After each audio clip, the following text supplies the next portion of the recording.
भारतीय नौसेना के लिए आज का दिन बेहद अहम है। नौसेना में पहला स्वदेशी विमान वाहक पोत यानी एयरक्राफ्ट कैरियर INS विक्रांत शामिल हो गया है। प्रधानमंत्री नरेंद्र मोदी ने एक कार्यक्रम में इसे देश को समर्पित कर दिया है। कोचीन शिपयार्ड पर तैयार किए गए इस विमान वाहक पोत के निर्माण में तकरीबन 20,000 करोड़ रुपए की लागत आई है। खास बात यह है कि इस उपलब्धि के साथ ही भारत उन देशों के एलीट समूह में शामिल हो गया है जो एयरक्राफ्ट कैरियर बनाने में सक्षम है। इससे पहले इन देशों की सूची में अमेरिका, रूस, फ्रांस, यूनाइटेड किंगडम और चीन का नाम शामिल था।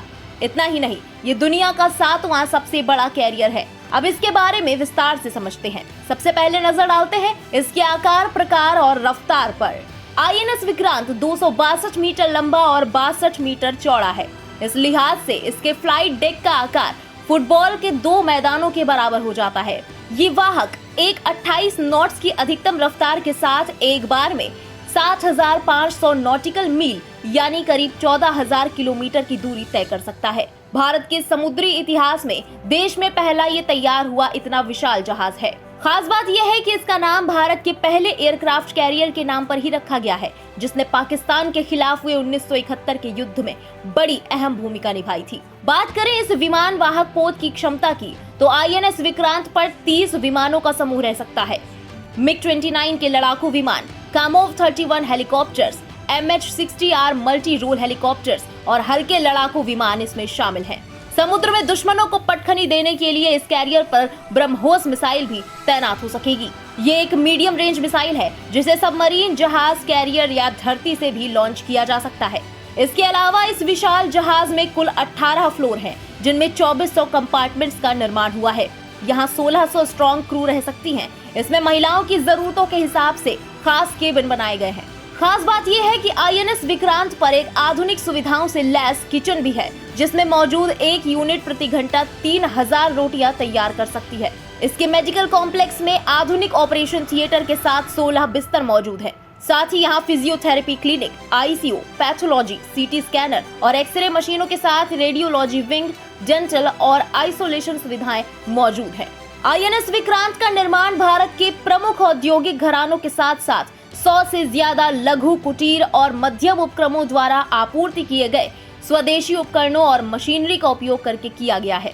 इसके जलावतरण के साथ भारतीय नौसेना के पास सेवा में मौजूद 2 विमान वाहक पोत होंगे। नौसेना के पास पहले से विमान वाहक पोत INS विक्रमादित्य मौजूद है।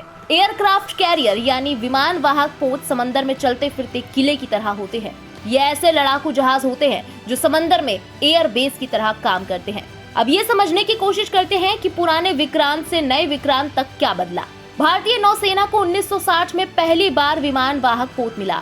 तब ब्रिटेन से खरीदे गए इस पोत का नाम भी विक्रांत ही था, जो अब रिटायर हो चुका है।